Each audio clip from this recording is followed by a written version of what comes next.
नमस्कार, आप देख रहे हैं न्यूज 18। मैं हूं आपके साथ मेनका चौधरी। तो चलिए रफ्तार के साथ खबरों पर नजर डालते हैं। भारत आज स्वतंत्रता दिवस मना रहा है। प्रधानमंत्री नरेंद्र मोदी इस ऐतिहासिक मौके पर लाल किले की प्राचीर से उन्होंने तिरंगा फहराया।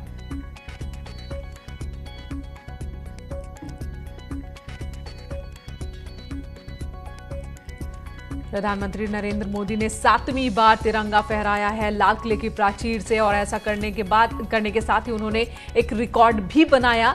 रिकॉर्ड ये कि लगातार 7वीं बार लगातार 6 बार से ज्यादा तिरंगा फहराने वाले वो पहले गैर कांग्रेसी प्रधानमंत्री बने हैं। और ये तस्वीरें 2014 से लेकर के 2020 तक की इस वक्त आपके सामने हैं। 2014, 15, 16, 17 और 18 पहले कार्यकाल के वो 5 साल जब उन्होंने तिरंगा लहराया लाल किले पर, और 2019 जब उनके सरकार का दूसरा कार्यकाल भारी बहुमत के साथ चुनाव जीतकर एक बार फिर उन्होंने सरकार बनाई और 2019 में भी तिरंगा फहराया लाल किले की प्राचीर पर। और इस बार यानी कि 2020 की तस्वीरें सबसे बीच में आप देख पा रहे हैं, जब सोशल डिस्टेंसिंग के साथ जश्न आजादी मनाई जा रही है। सोशल डिस्टेंसिंग के साथ लाल किले प्रांगण में पूरा का पूरा कार्यक्रम संपन्न हुआ और यहां पर प्रधानमंत्री ने ध्वजारोहण किया, तिरंगे को सलामी दी और साथ ही देश को संबोधित किया। 4 तस्वीरें इस वक्त आपकी टीवी स्क्रीन पर इस वक्त आप देख पा रहे हैं। सबसे पहले आज प्रधानमंत्री नरेंद्र मोदी ने राष्ट्रपिता महात्मा गांधी को श्रद्धांजलि दी और उसके बाद लाल किले पहुंचे, वहां पर गार्ड ऑफ ऑनर लिया और फिर तिरंगा फहराया, तिरंगे को सलामी दी और फिर यहां से देश के नाम संबोधन, और वो संबोधन 80 मिनट के करीब, और उसमें तमाम उन मुद्दों को उन्होंने रखा जिस पर दुनिया उनको सुनना चाहती थी, देश उनको सुनना चाहते थे। जिसमें बात लोकल को वोकल करने की हुई, जिसमें बात हुई कि क्या हमारी विदेश नीति है, उसमें बात यह भी हुई कि कैसे आत्मनिर्भर भारत बनाना है, उसमें बात उद्योगपतियों की भी की उन्होंने, एमएसएमई सेक्टर की भी की, किसानों की भी की, मध्यम वर्ग के लोगों का भी जिक्र किया, तो साथ ही महिला सशक्तिकरण का मुद्दा भी सुनने को मिला एक बार फिर लाल किले की प्राचीर से।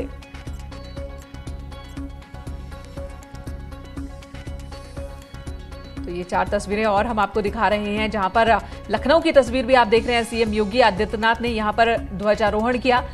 तो पूर्व संध्या पर रक्षा मंत्री राजनाथ सिंह, जिन्होंने अपने आवास पर ध्वजारोहण किया। सीएम त्रिवेंद्र सिंह रावत ने भी तिरंगा फहराया पुलिस लाइन में, और जिसके बाद देहरादून के बाद वो गैरसैंण के लिए रवाना हो रहे हैं और वहां पर भी ध्वजारोहण करेंगे।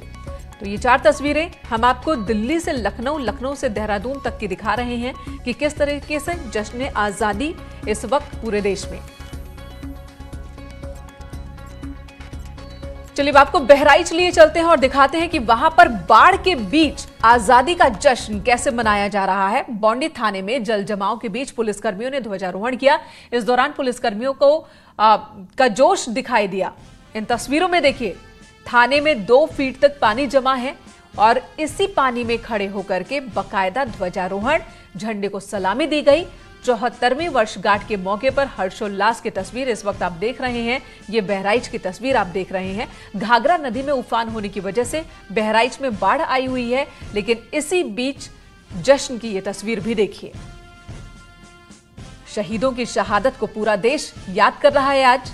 उन तमाम लोगों को, स्वतंत्रता संग्राम में जुटे लोगों को याद कर रहा है, जिनकी बदौलत आज हम आजाद मुल्क के वासी हैं।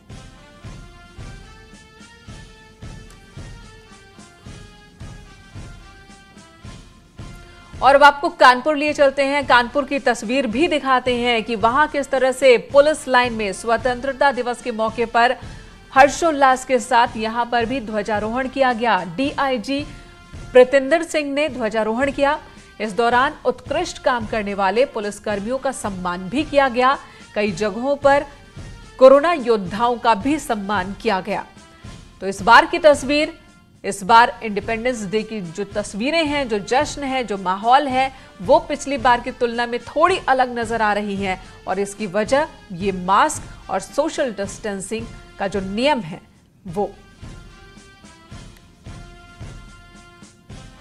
तो सम्मानित उन पुलिसकर्मियों को किया गया जिन्होंने अच्छा काम किया, अच्छी भागीदारी की है, अपनी जिम्मेदारी निभाई है।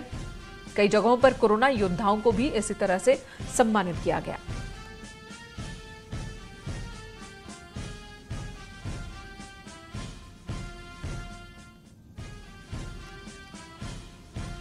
और इधर साधु संत भी आजादी के जश्न में डूबे हुए हैं। संगम नगरी प्रयागराज में श्रीमठ बाघम्बरी गद्दी में तिरंगा फहराया गया।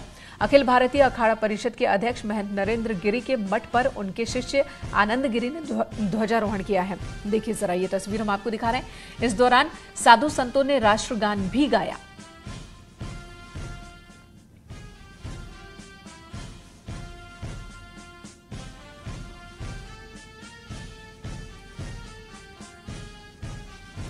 इधर सीतापुर की तस्वीर भी चलिए अब आपको दिखाते हैं। सीतापुर जिला मुख्यालय में डीएम अखिलेश तिवारी ने ध्वजारोहण किया है, तो पुलिस अधीक्षक ने पुलिस लाइन में तिरंगा फहराया, जबकि सभी तहसीलों में एसडीएम ने ध्वजारोहण किया।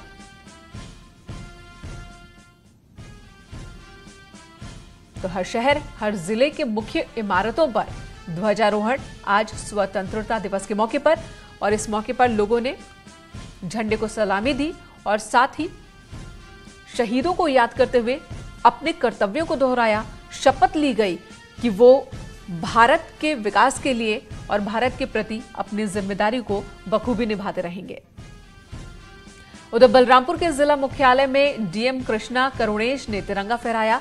इस दौरान कलेक्ट्रेट कर्मचारियों को राष्ट्र के प्रति निष्ठा की शपथ दिलाई गई। शपथ ये कि अपना काम, अपनी जिम्मेदारी पूरी ईमानदारी के साथ निभाएंगे।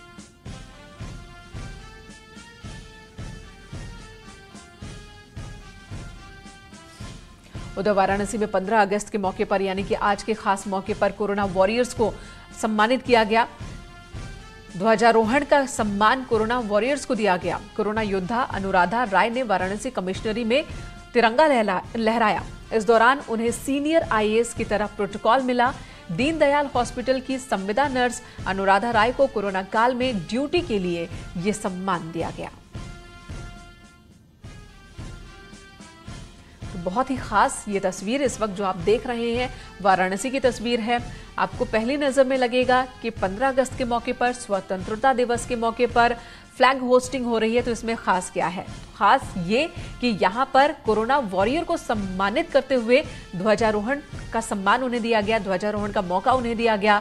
वाराणसी कमिश्नरी में उन्होंने फ्लैग होस्टिंग की है। इस दौरान उन्हें सीनियर आईएएस की तरफ पूरा प्रोटोकॉल मिला। दीनदयाल हॉस्पिटल की संविदा नर्स है अनुराधा, जो कि पूरे कोरोना काल के दौरान लगातार अपनी ड्यूटी निभा रही हैं। इधर लखनऊ में पुलिस मुख्यालय सिग्नेचर बिल्डिंग में डीजीपी हितेश चंद्र अवस्थी ने झंडारोहण किया।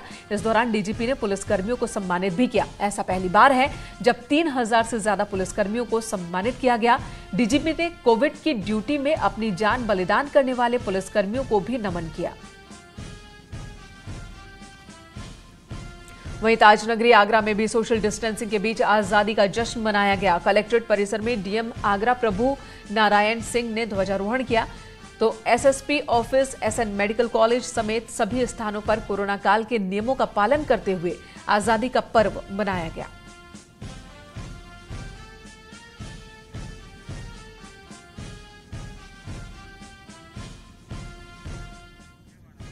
रानी लक्ष्मीबाई की जन्मस्थली झांसी में भी स्वतंत्रता दिवस की 74वीं वर्षगांठ हर्षोल्लास के साथ मनाई गई। वीरांगना रानी लक्ष्मीबाई के किले पर ध्वजारोहण किया गया।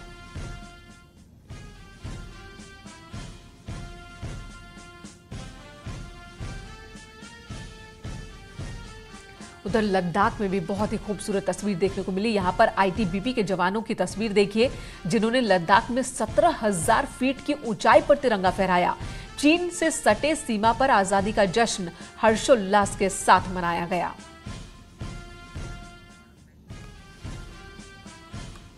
इधर कोच्चि में इंडियन नेवी और कोस्ट गार्ड के national war memorial coast guard की शिप पर भी तिरंगा फहराया गया।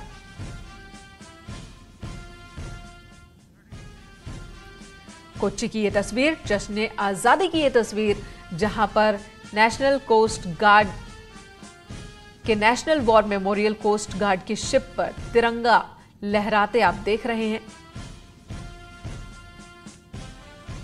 इंडियन नेवी और कोस्ट गार्ड के नेशनल वॉर मेमोरियल गार्ड के शिप पर तिरंगा फहराया गया।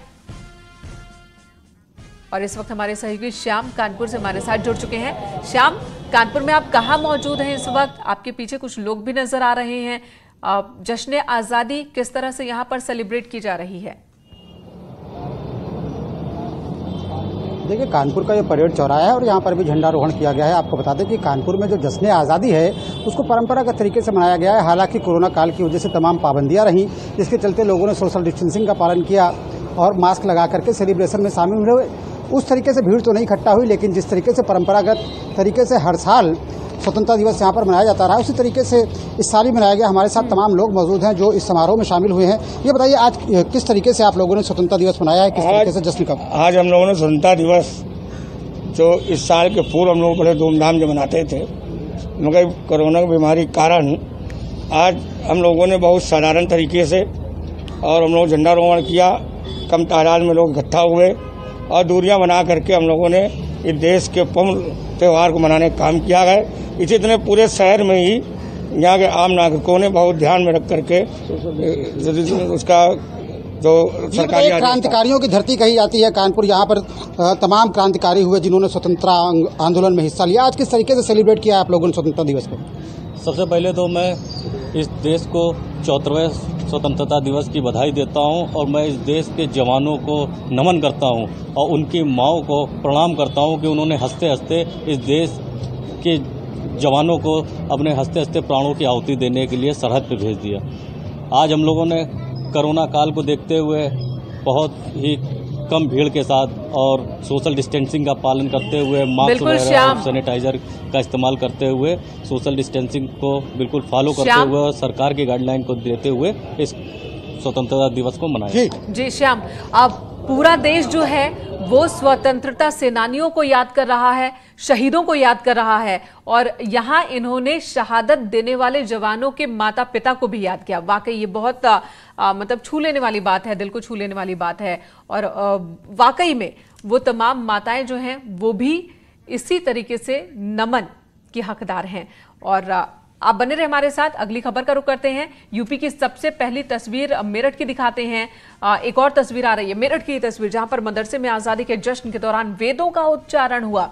मदरसा इमदादुल इस्लाम में आजादी का जश्न मनाने सुनील भराला पहुंचे थे, तो मंत्री सुनील भराला की मौजूदगी में यहां पर झंडारोहण और यहां पर मंत्रोच्चारण भी हुआ इस मदरसे के अंदर।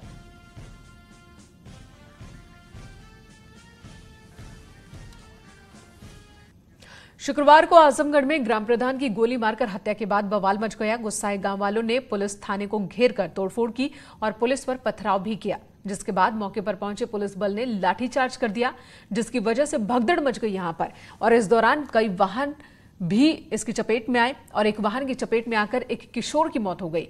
इन मौतों के बाद पूरे गांव में बवाल मच गया। गांव वालों का गुस्सा सातवें आसमान पर और तस्वीरें इस वक्त आप देख रहे हैं। इस मौके पर एसपी सिटी समेत 5 थानों के वाहनों में तोड़फोड़ की गई है। स्थिति फिलहाल नियंत्रण में है, लेकिन एहतियातन 10 थानों की पुलिस फोर्स मौके पर तैनात है अभी भी।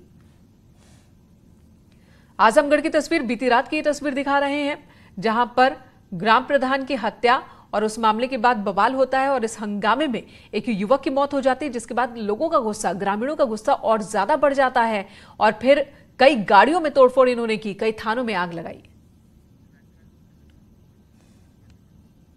तो आजमगढ़ में बांस गांव में ग्राम प्रधान की गोली मारकर हत्या हुई थी और यह मामला सामने आया, जिसके बाद गांव वालों ने हत्यारों की गिरफ्तारी और कानून व्यवस्था को लेकर जोरदार हंगामा थाने में किया था, लेकिन पुलिस ने लाठीचार्ज कर गांव वालों को तितर-बितर करने की कोशिश की और इसी दौरान एक युवक की हादसे में मौत हो गई, जिसके बाद गांव वालों का गुस्सा और बढ़ गया। गांव वालों ने पुलिस को ही निशाना बनाया, पथराव के साथ ही आगजनी भी की, विवाद और बढ़ा। फिलहाल तनाव को देखते हुए 10 थानों की पुलिस मौके पर मौजूद है।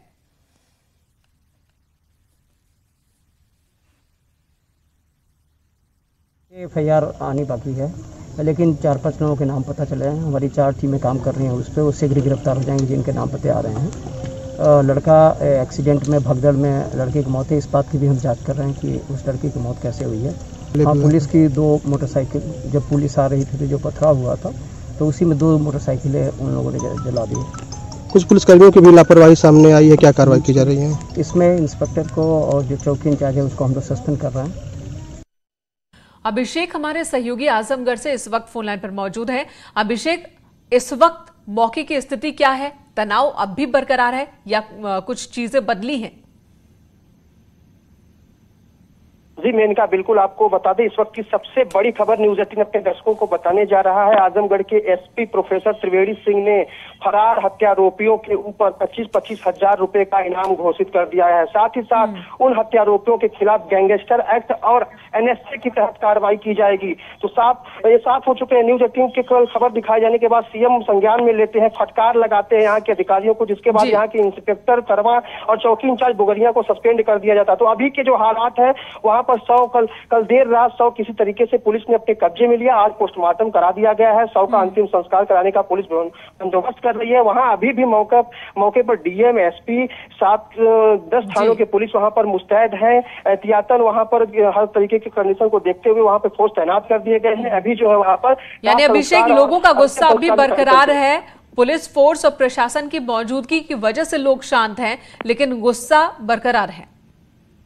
जी मेनका, निश्चित तौर पे वहां पर जिस तरीके से घटना होती है, पहले प्रधान की गोली मारकर हत्या कर दी जाती है, फिर वहां एक किशोर की मौत होती है, तो निश्चित तौर पर वहां के जो लोग थे उनके अंदर काफी आक्रोश देखने को मिला था। लेकिन जैसे ही वहां पर डीएम, एसपी और बड़े अधिकारी पहुंचते हैं और मुख्यमंत्री का मैसेज उन तक पहुंचाते हैं कि उनके साथ किसी तरीके का जो है न्याय नहीं होगा, उनके साथ न्याय होगा पूरी तरीके से, उन्हें साथ ही साथ अभिषेक, लेकिन इसी न्याय की आस में लोगों का हंगामा भी बरपा है, क्योंकि जब ग्राम प्रधान की गोली मारकर हत्या हुई तो पुलिस ने पुलिस के खिलाफ ही लोगों का गुस्सा उतरा, और उसकी वजह भी यही है कि पुलिस की कार्यशैली पर भरोसा नहीं, और जिसके बाद पुलिस ने ग्रामीणों पर ही लाठीचार्ज कर दिया, और यही वजह की बवाल बहुत ज्यादा। धन्यवाद आपका इस वक्त पूरी जानकारी देने के लिए।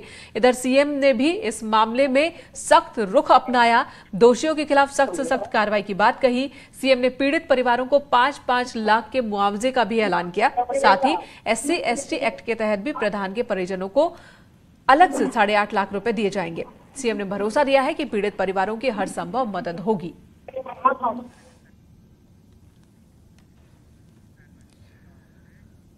तो हालात इस वक्त जरूर कंट्रोल में हैं, लेकिन तनाव अब भी बरकरार है पूरे गांव में। फिलहाल इस वक्त बुलेटिन में इतना ही। ब्रेक के बाद भी खबरें जारी हैं।